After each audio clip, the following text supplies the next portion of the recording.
welcome to D10tion, where we pretend to know what we're talking about when it comes to D&D. I'm your host, Fuzzy Wuzzy Tristan. To my right, we have Sharp and Pointy Sam, and to the left, I have Severed Head Brandon. I am always the bad one. What? I think being a severed head is great. And in this case, it's going to be a great thing to be a severed head, because we are talking about bugbears. I know the concept of what you're trying to allude to, but my head is severed, so it's not good for me. That's debatable.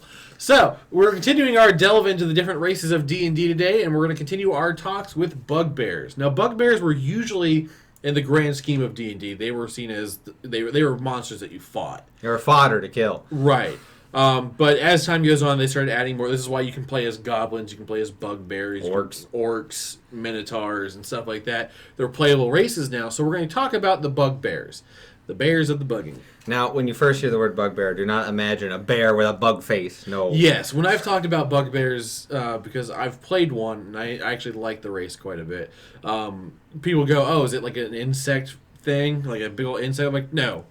The easiest way to describe how, and it's been a joke with when you see Joe Cat on YouTube, they're orcs, but more beastly.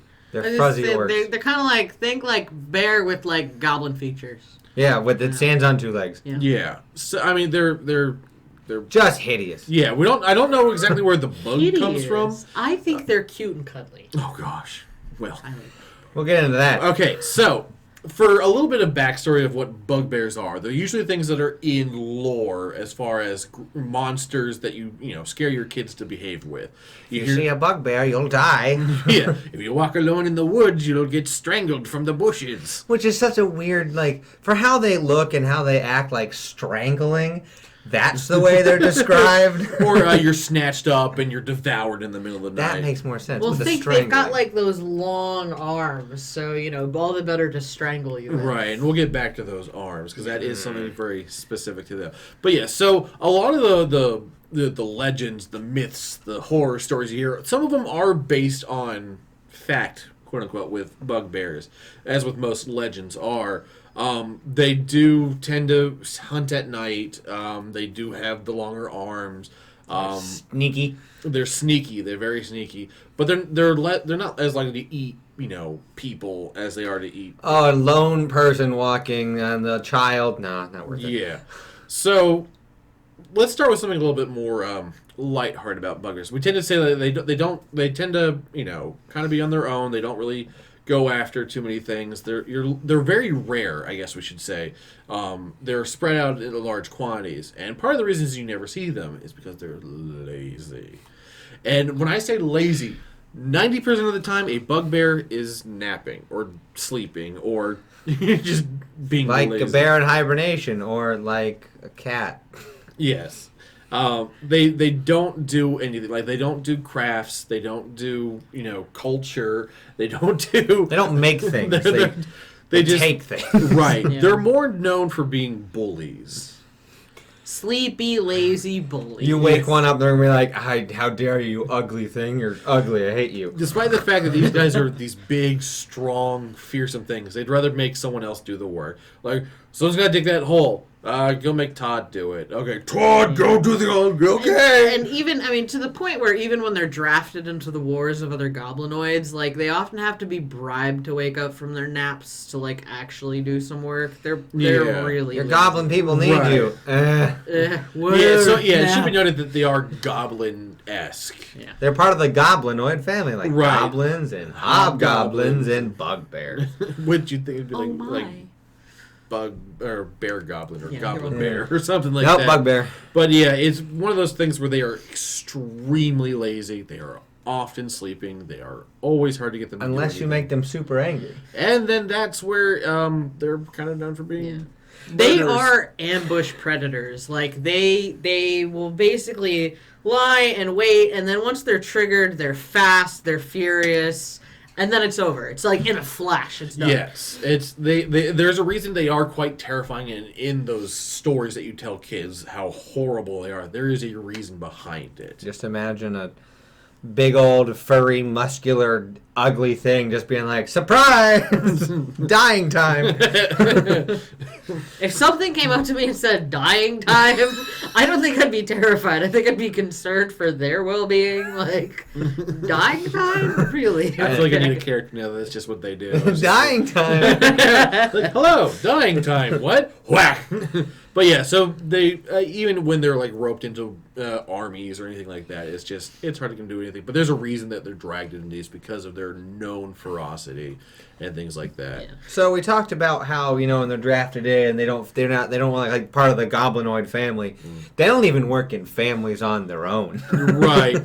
I mean, well, to some degree, they can have a bit of a gang mentality. Yeah, no, that's not. I wouldn't consider that a family. We're not gangsters. It's not like you come to the family. No, it's like. Well, I think it's more that they tend to stick with their Bugbear cohorts more than anything else.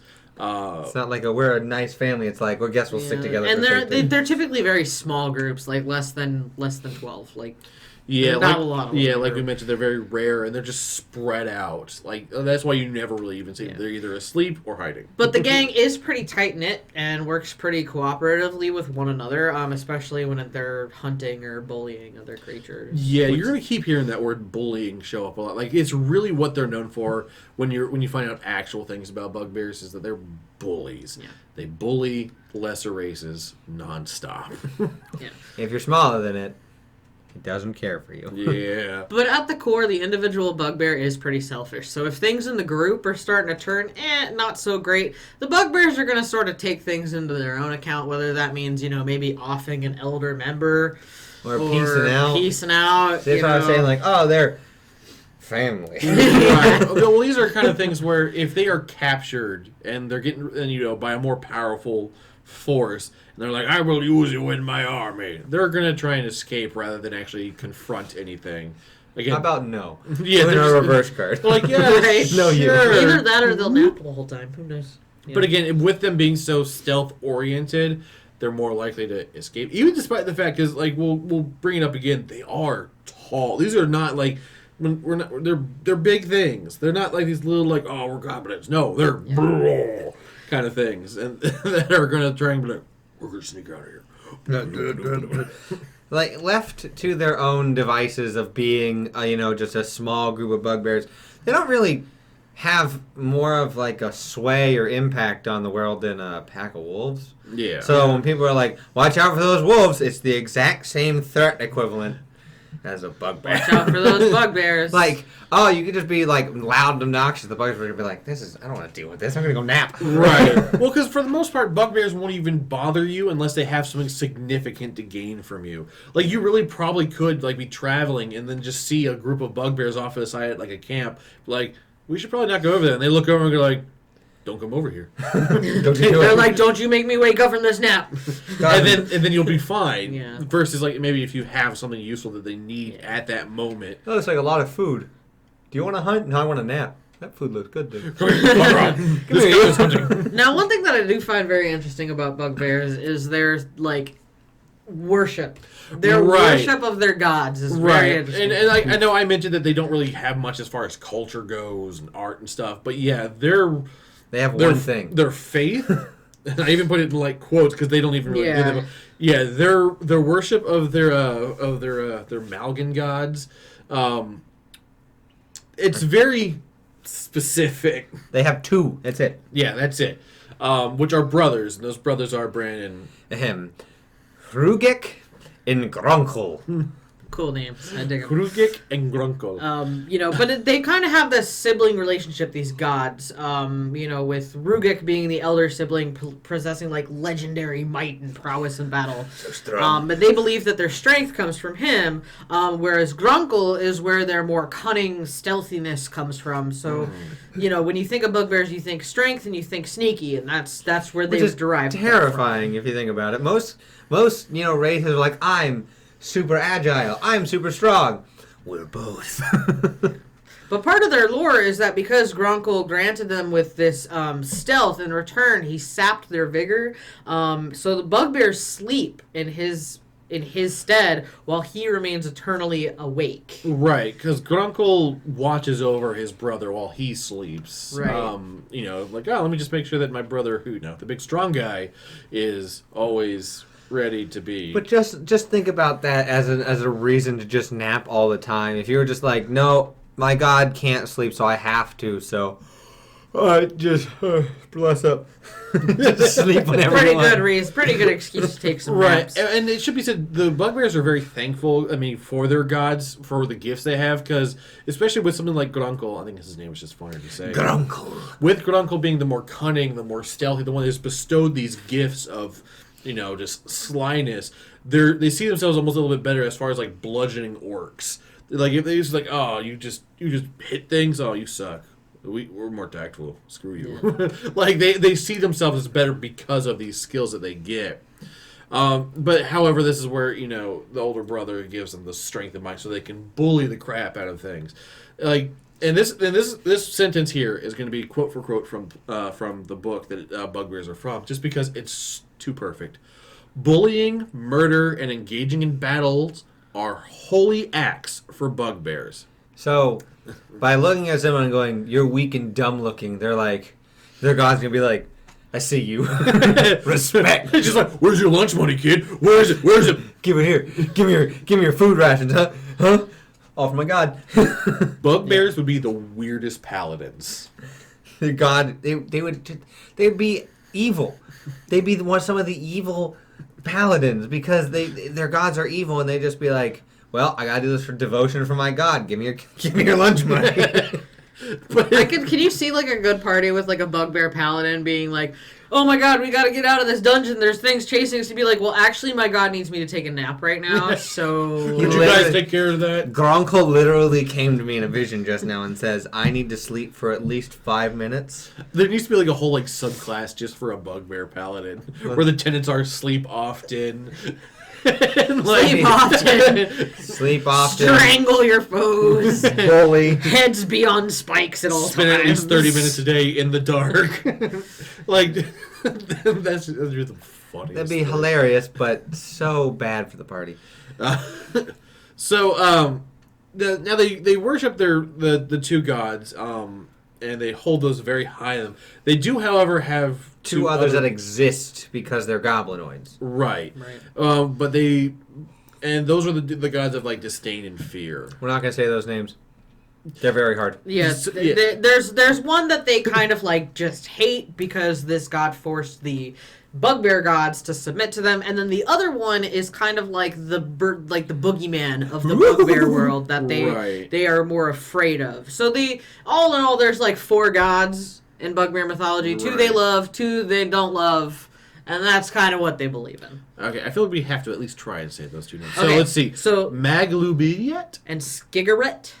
There you go. Skigaret. Close enough. Can't speak the guttural language of goblins. Yeah. So even though they are kind of religious in that way, they don't really have priests or shamans. It's They have more no like need. the gods will tell me when I mess up. Yeah, by this is where striking me with lightning or causing me to go blind or just Or killing dying. or dying. Yeah, like bugbears are like the most, not effective. It's like it's just like, if my god's not happy with what I'm done, they'll tell me themselves with Yeah. a number of different things. Usually just like cause harm to me, and I'll know that I did something wrong. Now, however, since they don't really have acts of worships, they bully and they know that there's certain things that they're favored for. There's Murder. right. Well, that leads into this. There's one specific thing that they do as far as like honoring their gods or in a holy kind of. And I'm really action. on board with this, honestly. Yes. Yeah. This is where bugbears sever the heads of their defeated foes, leaders, and stuff like that. Brandon, in our case. They cut away or stitch open the eyelids, and they carry around the heads either on spikes, if the heads are small enough, like on belts, or they adorn their home with them. I hate this. And the heads themselves are trophies that honor the two brothers, and the eyes that are open just are reminiscent and homage to Grunkle. Yeah. Grunkle. And I think that that's kind of a neat little. I mean, it's really macabre, but I think that it's kind of a neat little fact about bugbears that they're like they're so about the history between their gods, because with their gods, Grunkle uses the severed heads of the foes when he can't watch over his sleeping brother to watch over the sleeping brother. So I think taking that connection and sort of like. And it's a good. These heads are great for like if you're trying to earn favor with a bugbear. Oddly enough, if you would give them a severed head, they'd be like, Oh, cool. Note to self: adventurers always carry a few severed heads. You never know when you'll run into some bugbears. Put them in a bag of holding. You've enchanted to be cold, though. Yeah. Don't want to give them one that's Don't just want them like. rotting. Yeah. Well, I mean, Yeah, and- you gotta let them rot with the bugbears, not in your pocket. Right. Exactly. I mean, but like, this is where they believe like the spirits of the body are trapped in the head. If the head still has stories to tell, it'll blabber at some point. Gross. But this is also where you can use this to your advantage. Where there's there's a phrase saying where like if you cast a spell to make a one of the severed heads talk, you can get a bugbear to do just about anything because they believe it's their god. Remember, adventurers, carry a severed head that you have someone can puppeteer. So like, Right. Mr. Exactly. Bugbear, he has something to tell you. Go away. We need to leave. Like just become a ventriloquist. And, ha Yeah. So getting into like bugbear traits, The bread and butter, the mechanics. Your ability score increases are you get a +2 to strength and a +1 to dex. So you're strong and you can like be super sneaky. Right, it really plays into like Yeah. how we've been talking about with bugbears is that those are what they're known for, being strong and brutal as well as they're sneaky. Bugbears they reach adulthood at about 16. They live to be about 80, so not really all that far from humans. I mean, Yeah. or even I imagine hobgoblins. We haven't talked about them yet, but We'll talk to them. yeah, Talk about them, not to them. yeah.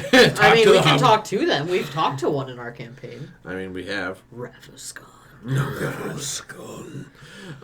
As far as alignments go, they're pretty self-sufficient. They're pretty. Chaotic evil. Yeah. They tend to run into chaotic evil because they're so self-sufficient and they don't give a crap about anything else. And again, Why would you? they're bullies. Yeah. They are about between 6 and 8 feet tall and weigh anywhere between 250 and 350 pounds, which to me is like massive, but they're a size medium. And this is what I'm talking D&D about. When we talk about them like, oh, we're going to sneak out of here. Like I said, they're not tiny. They're not goblins. They're not even hobgoblins. These are 6 to 8 feet tall beasts. Like, these are creatures that are running around the size of Goliaths. Like, I'm going to sneak out of here. You know. Yeah, they're like a more successful Goliath when it comes to stealth. Which is Yes. weird. Yeah, it is weird. It's a weird sentence to just say into the universe. Yeah, what if Goliaths were hairy and sneaky and snapped more? Bugbear. Bugbear. I made it. But yeah, even with, you're still considered a medium creature, so your walking speed is 30. But because you live in that nighttime realm of being sneaky, what do they get, Brandon? Dark vision. Oh, look at that. 60 feet of being able to see in darkness and seeing gray tones. And then the other thing, because of how they're made, their arms are super long. Yes. This is where a lot of the stories of, like, they'll reach out of the bushes and strangle you, because they have them long arms. An extra 5 feet of reach. Yeah. So imagine a bugbear that you just see doing, like, monk, like things and doing, like, key moves, and then just punches someone from 10 feet away. Just, oh, Jesus! Now, along with those long limbs, you are powerful because, again, you're strong. So, much like when we discussed with the Goliaths, you count as a larger creature when determining your carrying capacity, your weight, the weight you can push, drag, or lift. So, this is where there's that benefit. Good to have one of these guys on the team if you're moving stuff. Now, the Yeah. next two things might lead some bugbears into being more roguish types. The Right. first one's they're sneaky. They're proficient with a stealth skill. Right. And the second one is they get a surprise attack. So if they surprise a creature and hit it with an attack their first turn in combat, the attack deals an extra 2d6 of damage. Now, if you could pair that with a rogue's sneak attack and get 66 of damage, Or you're the rogue assassin archetype, and then you do that, and assassinate happens, the sneak attack happens. yeah, you just like insta-killed somebody. Right. So yeah, that really plays into the fact that bugbears are much more stealthy. Like if you're looking to play a larger creature, but you want to maintain that stealthiness to Bugbear's it, the way to go. Bugbear's the way to go. For sure. Or I mean, if you're looking just to even bump up something as far as making a rogue better, you're like, I mean, I really want to play a rogue, but what race should I do? Bugbear is technically a good option because even if you were playing a smaller bugbear, I put smaller because 6 feet tall is not small. Yeah. You're still like an average height person. I mean, as a rogue, you don't want to be seen anyway, so doesn't really matter. Exactly. Yeah. So the last little like quirk about them, I say quirk, but their languages they speak are they read, write, and speak Common and Goblin. Yes, because they are technically goblinoids. Yes. So And they're humanoids, and they live in the world. So the top 3 classes you could potentially make with this are, I mean, 4 technically: barbarian, fighter, monk, rogue. Rogue. Those are the ones that if you want to lean into it, you can, or you could go off the walls and be like, "Hey, I made a bugbear wizard," and then everyone's gonna be like, Why? "But why though?" He only says his spells in Goblin. See, I still think a Bugbear Paladin would be cool. That would be cool. I want to make that I think now. it'd be interesting. Or actually, I don't want to make it. I want one in my campaign. Like, somebody play one. Right. Someone play one. No. Please. I think if I were to try and even do that, I'd want to talk to my DM, whether it was one or you two, and make it homebrew a subclass where it is the tenets aligned with the Bugbear I can ways. work with that. I'll tell you right now. I'll tell you straight up, I'd be down with that. You don't want me to do that. No. I'm just letting you know that you'd be like, "Man, this is gonna be so great," and then I'm gonna hold you to those tenets all the time. You're gonna be like, "We got stuff to do, but I gotta take a nap." I'm sorry, guys. I gotta sleep. If I don't, I'll become an oath breaker. So yeah, there's a lot of variety you can do with Bugbear. If you want to lean heavy into their backstory or into what they're good at, you can easily do that. Or if you want to go off the walls with a paladin or a sorcerer, A cleric. A druid. something like that, where it's not. It could make sense because how they live, but it doesn't really lean into what they're good at. Right. It's definitely one of those things where even if you choose ones that are more geared towards it, you can definitely lean hard into what they're good at. For example, if you do monk, there is the way of the shadows. You could really disappear into everything. Definitely. Or rogues have their own whole source of things for that kind of stuff. Yeah. And of course, with D&D is always coming out with new Unearthed Subclasses, Arcana, yeah. and so you could definitely make all kinds of barbarians or fighters and stuff like that. So as we talk about the different races, we always kind of come to the end where we start talking about other our favorite versions of the race that we've interacted with. Now, I don't know how many I know personally, I have a bugbear. I like bugbears. I have my bugbear. So I'm more than happy to go last. And does anyone else have a bugbear that they've either made or interacted with? I know who our favorite one would probably be. So Brandon's brother, an episode that we had him on in our show, played a bugbear. Monk. It was very interesting. A drunken master monk. So he was all like, "Hey, I got the jug that never runs out of alcohol." It was such a great character. He didn't so much. I wouldn't say he played into the typical bugbear, mean, No, he lived on his own angry. with He a was fish. more of a hermit with special quirks. He had a pet fish named Steve and lived in I a pond. imagine because he joined us partially through, so he didn't really have a whole lot of backstory. But I imagine if he was going to be a drunken fist monk, he had to at least exist with monks at some point or some kind of instructor. Well, I mean, I had it so he watched. Because he was a bugbear on his own, so he just watched. So I imagine that alone changed his personality significantly. Yeah. Yeah, so I think that would be... But I really liked yours, too. Yours I liked for a different reason, though. Right, because I played... and this was a campaign that wasn't streamed. This is Sam's first full campaign that she started doing. Yeah. Where I played Durlog Jaggedjaw, who was a bugbear barbarian monk multi-class. Yeah. He had 3 levels in barbarian, and then it was just all monk from there. And just as a quick history, it was he was a character whose wife and child was stolen from him, so he was sold to the circus to be, an attraction. Yeah. And I really like the idea of him being this beast in an attraction that has to be freed, and he's like, I need to find my wife and child. I just liked him because, basically he would wear a cloak for disguise and everybody would call him Grandpa. And, Yes. And Grandpa would fall asleep in places sometimes. He was my character's grandpa. Right, because this was, you were playing Tandaru Luckfoot, which we talked about in the Ganassi episode. Tandaru. And with Tandaru being tall and Durlog both being tall, it just made sense that this bugbear character covered, from head to toe, with a mask and gloves, walking around hunched over, still being big, or this is my grandpa. I was like, yeah, you're both big. I believe that. And they're like, why is he wearing a cloak? He was attacked by a bugbear.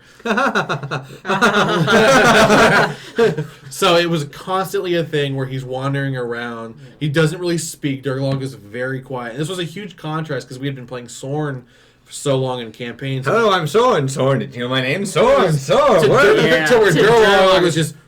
He was very quiet, he grunted. That was all he really did. Hardly ever talked. But he was great with kids. He was great with kids because he was a dad, right? So when he sees a child, he was just it wasn't like Soren with the kids. Where it's like, oh yes, play with the child. It was just like, It'd be more like a little kid would come and be like, "Want to play with my doll?" And you'd be like, This is Susie. We won't talk about Susie. we'll talk about Susie in a another homebrew episode. I think Susie will have to make an appearance in the episode about homebrew items. You love Susie. But yeah, so I played Durlog is one of my favorites just because it was my first experience with multi-classing. First off, as well as I just really liked the character, the contrast between Soren and this character being so quiet and. Yeah, he was just asleep all the time, which was a fun thing. It was just like, Grandpa, please pay attention. You can't make me. It was great. He literally leaned in to the tenets of being a bugbear. Yes. Well, I mean, he was a hermit, so there was things where I just didn't have him do a whole lot. Yeah, he was very much the sleeping by himself. The lazy kind of bugbear. Yes. Yay. Yay. And I was waiting for the day where you came around with a talking head and just fucked with him.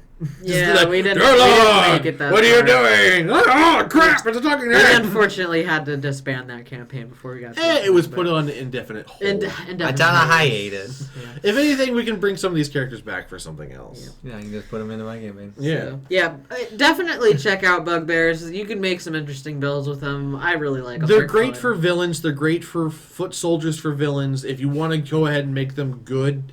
I mean, well, because we've run into some in the Bards and Nobles campaign that were under the Colosseum, where like they're just bugbears Taking stuff, and we were like, "Die, bugbears!" But they can be used as foot soldiers. You can make them, big baddies. You could go on the other side of the spectrum and make them neutral, more like Jubilee. You can make them more good and be like, I've renounced the ways of bugbears. I was raised by humans, or I don't know. I don't know. I was cursed to look like a bugbear. It's Beauty and the Beast. Gross.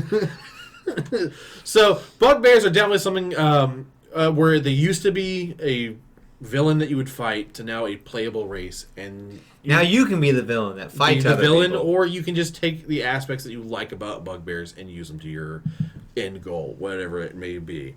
So yeah, definitely look into bugbears, and until next time, D10tion dismissed.